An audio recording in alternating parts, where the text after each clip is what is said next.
ខិតអត្រានៃកូដដ្ឋានកំណើតនេះគឺមានសារៈសំខាន់សម្រាប់បុគ្គលម្នាក់ៗអញ្ចឹងនៅក្នុងនាមជាទារកមួយឬក៏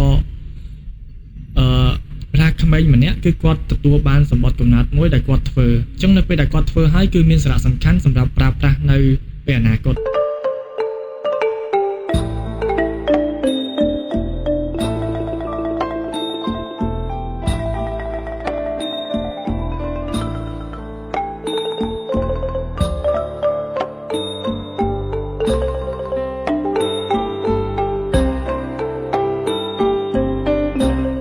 សួរពុកម៉ែបងប្អូនទាំងគ្នាស្វាគមន៍មកកាន់ Nexus Podcast នេះខ្ញុំមានវីដេអូថ្មីមួយទៀតហើយសម្រាប់ចែករំលែកទៅកាន់ពុកម៉ែបងប្អូនទាំងគ្នា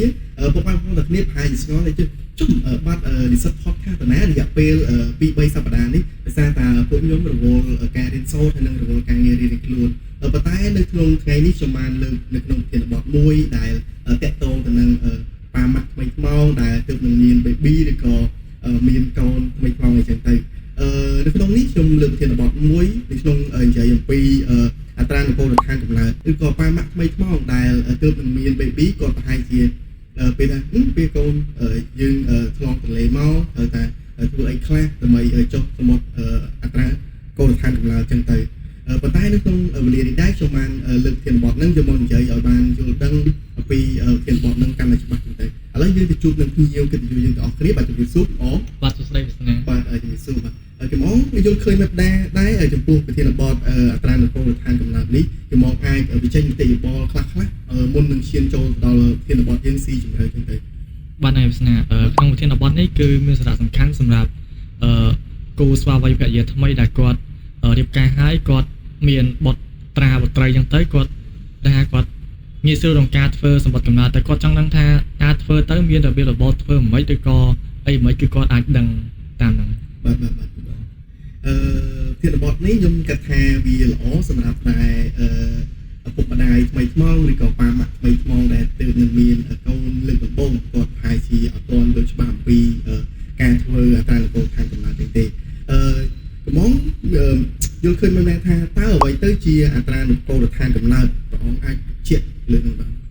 បាទហើយវាសនាអត្រានៃកូដដ្ឋានកំណើតហ្នឹងគឺជាសម្បត្តិមួយសង្លឹកដែលសម្រាប់បញ្ជាក់កំណើតរបស់ទារកអញ្ចឹងសម្បត្តិនេះគឺគេបញ្ជាក់អំពីនាមតកោឬក៏ឈ្មោះជាអក្សរខ្មែរនិងអក្សរឡាតាំង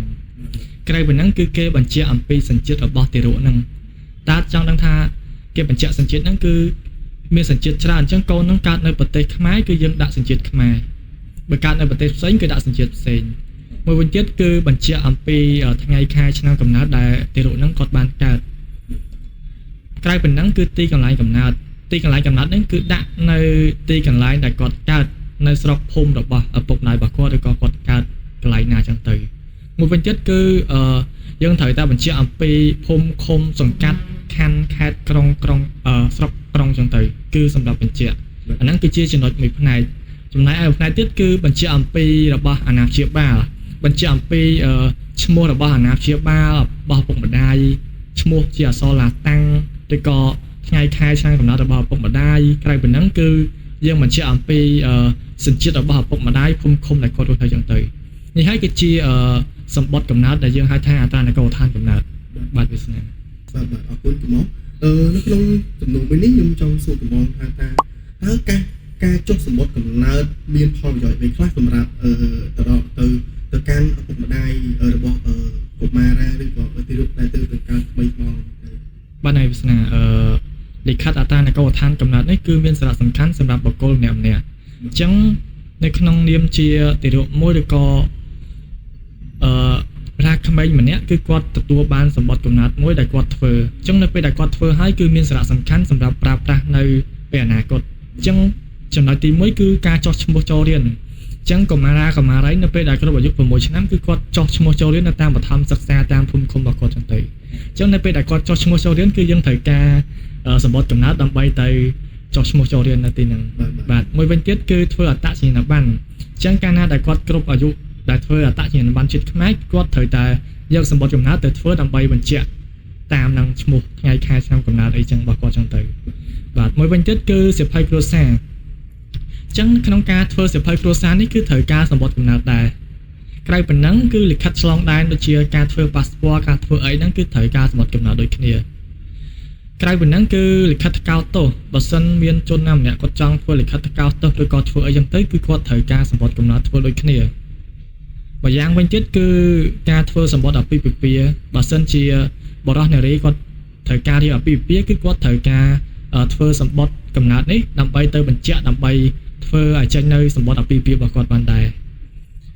ហើយសម្បត្តិមរណភាពក៏ត្រូវការសម្បត្តិកំណត់គ្នាក្រៅពីហ្នឹងគឺនៅមានធ្វើបានកម្មសិទ្ធិនានាឬក៏ធ្វើអ្វីផ្សេងៗដូចជាធ្វើការងារធ្វើអីចឹងទៅអាហ្នឹងគឺសិតតែត្រូវការសម្បត្តិកំណត់ហើយហ្នឹងគឺជាអត្ថប្រយោជន៍នៃការដែលយើងមានសម្បត្តិកំណត់បាទវាស្នេហ៍បាទអរគុណជំនុំសម្រាប់ការឆ្លើយនៅក្នុងសំណួរមួយនេះអត្ថប្រយោជន៍នៃការចុះសម្បត្តិកំណត់មានអត្ថប្រយោជន៍ច្រើនទូលំទូលាយនៅក្នុងជីវិតប្រចាំថ្ងៃរបស់យើងអញ្ចឹងទៅជំនុំយល់ឃើញមែនណាថាតើយើងត្រូវចុះបញ្ជីកំណត់នៅកន្លែងណាត្រូវមានលក្ខខណ្ឌអីខ្លះដែរបាទហ្នឹងហើយវាសនាទី1គឺទីកន្លែងដែលយើងត្រូវចុះអញ្ចឹងសម្បត្តិកំណត់គឺយើងត្រូវចុះនៅទីកន្លែងដែលឪពុកម្ដាយរបស់យើងរស់នៅជាអចិន្ត្រៃយ៍នៅក្នុងភូមិឃុំសង្កាត់របស់ខ្លួនអញ្ចឹងទៅហើយលក្ខខណ្ឌដែលយើងត្រូវតែចុះសម្បត្តិកំណត់ហ្នឹងគឺត្រូវគប់ផ្សំជាមួយនឹងអីគេខ្លះទី1គឺសេចក្តីចម្លងសម្បត្តិកំណត់របស់ឪពុកឬក៏ម្ដាយរបស់គាត់ទាំងពីរហ្នឹងគឺយើងត្រូវតែមានដើម្បីចុះឈ្មោះក្រៅពីហ្នឹងទៀតគឺសេចក្តីចម្លងសម្បត្តិអាពាហ៍ពិពាហ៍ឬក៏សៀវភៅគ្រួសារសៀវភៅស្នាក់នៅឬក៏អត្តសញ្ញាណប័ណ្ណរបស់ឪពុកម្ដាយអញ្ចឹងតើតើយើងមានសេចក្តីចម្លងសម្បត្តិកំណត់របស់ឪពុកម្ដាយហើយមួយទៀតសេចក្តីចម្លងសម្បត្តិអាពាហ៍ពិពាហ៍អត្តសញ្ញាណប័ណ្ណរបស់គាត់ទើបយើងអាចទៅចុះសម្បត្តិកំណត់ឬក៏ធ្វើអត្តកោឋានកំណត់របស់កូននឹងបានបាទគីម៉ងនៅក្នុងចំណុចនេះគីម៉ងមានអីបញ្ជាក់បន្ថែមលើនឹងទៀតទេឬក៏ម៉ងចង់ចកធ្ងន់មានថាយើងចង់បញ្ជាក់ចំណុចមួយណាឲ្យច្បាស់សម្រាប់ងាយស្រួលទៅកាន់ភាពឬក៏ពុកម្ដាយដែលគាត់ទើបតែមានកូនបីខ្លះអញ្ចឹងបាទហ្នឹងហើយក្នុងលក្ខខណ្ឌនៃការចុះសម្បត្តិកំណត់នេះគឺយើងបែងចែកជា2ផ្នែកទី1គឺក្នុងរយៈពេល30ថ្ងៃចុះក្រោមមួយវិញទៀតគឺ30ថ្ងៃឡើងលើអញ្ចឹងមានន័យថាគាត់ឆ្លងតលេហើយក្នុងរយៈពេល30ថ្ងៃនៃឆ្លងតលេនោះបានគាត់ចុះបាទហ្នឹងហើយវាសនាលក្ខខណ្ឌទី1នៅពេលដែលគាត់ឆ្លងតលេរួចគាត់ទទួលបានបញ្ហាកូនរបស់គាត់បញ្ហាកូនប្រុសកូនស្រីទេគឺក្រោមរយៈពេល30ថ្ងៃហ្នឹងគឺគាត់ត្រូវតែស្នើសុំឬក៏គាត់ទៅធ្វើនៅសម្បត្តិកំណត់សម្រាប់កូនហ្នឹងក្នុងរយៈពេល30ថ្ងៃប៉ុន្តែលក្ខខណ្ឌណាមួយដែលគាត់អឋានឬក៏គាត់ធ្វើឡើងទៅឆ្លោះឆ្លោយឬក៏លើស30ថ្ងៃហ្នឹងគឺគាត់មានលក្ខខណ្ឌផ្សេងទៀតអញ្ចឹងលក្ខខណ្ឌទី1ក្នុងរយៈពេល30ថ្ងៃចុះក្រោមទី1គឺគាត់ត្រូវតែយកដូចដែលខ្ញុំបាននិយាយហ្នឹងទី1គឺសេចក្តីចម្លងសម្បត្តិកំណត់របស់ពុកឬក៏ម្ដាយទី2គឺសេចក្តីចម្លងសម្បត្តិអាពាហ៍ពិពាហ៍របស់ពួកគាត់ទី3គឺអត្តសញ្ញាណប័ណ្ណសៀវភៅគ្រួសាររបស់គាត់ចឹងទៅអាហ្នឹងគឺគាត់ផ្គប់ទៅធម្មតាតែប៉ុណ្្នឹងទេអាហ្នឹងលោកត្រាគាត់ស្ថិតនៅក្រោម30ថ្ងៃប៉ុន្តែបើគាត់ធ្វើទៅគាត់ឆ្លោះឆ្លោយគាត់យឺតយ៉ាវឬក៏គាត់លើស30ថ្ងៃគឺគាត់មានលក្ខខណ្ឌមួយទៀតគឺគាត់ត្រូវតែទី1សម្បត្តិកំណើតសម្បត្តិអាពាហ៍ពិពាហ៍ហើយអត្តសញ្ញាណប័ណ្ណរបស់គាត់សៀវភៅគ្រួសាររបស់គាត់យកទៅធម្មតាប៉ុន្តែគាត់ត្រូវតែគប់ជាមួយនឹងសាក្សី2នាក់ដើម្បីបញ្ជាក់ឬក៏ធ្វើជាសាក្សីរបស់គាត់ត្រូវរកអ្នកណាគេ2នាក់ដើម្បីធ្វើទៅជាសាក្សីដើម្បីធានារបស់គាត់អាហ្នឹងលក្ខខណ្ឌរបស់គាត់លើស30ថ្ងៃបាទហ្នឹងហើយវាសនាបាទអរគុណបងសម្រាប់ការឆ្លើយនៅក្នុងនេះនៅក្នុងជំនួសមួយនេះបងយល់ឃើញបែបណាតើការចុះសម្បត្តិកំណើតវាថាយើងអស់លុយដែរទេក្នុងការចុះសម្បត្តិកំណើតហ្នឹងបាទហ្នឹងហើយវាសនានៅក្នុងការចុះសម្បត្តិអត្តកោឋានកំណើតនេះគឺការធ្វើឡើងដោយអត់គិតថ្លៃសេវាទេនៅតាមភូមិឃុំសង្កាត់របស់យើងអញ្ចឹងណាបាទវាសនាគឺមកមានអីបញ្ជាក់ទៅលើបន្ថែមនឹងទេនៅក្នុងប្រធានបទអត្តកោឋានកំណើតនេះគឺមកមានអីបញ្ជាក់នៅក្នុងចំណុចមួយណាដែលឲ្យកាន់តែច្បាស់និងកាន់តែងាយស្រួលទៅកាន់ពុកម៉ែបងប្អូនទាំងគ្នាសម្រាប់ការទស្សនាវីដេអូមួយនេះបាទហ្នឹងហើយវាសនាដែលខ្ញុំចង់បញ្ជាក់បន្ថែមគឺទី1សម្បត្តិកំណើតហ្នឹងគាត់ថាកាលណាដែលយើងមានសម្បត្តិកំណើតគឺយើងមានសារៈសំខាន់សម្រាប់ប្រើប្រាស់នៅថ្ងៃអនាគតចឹងទៅទី2ខ្ញុំចង់បញ្ជាក់ថាបើសិនជាឪពុកម្ដាយណាគាត់ទើបតែឆ្លងទន្លេឬក៏បានកើតកូននៅថ្មីថ្មោងហ្នឹងគឺគាត់បញ្ញាប់រស់រាន់ទៅធ្វើសម្បត្តិកំណើតហ្នឹងរយៈពេល30ថ្ងៃចុះក្រោមដើម្បីជាភាពងាយស្រួល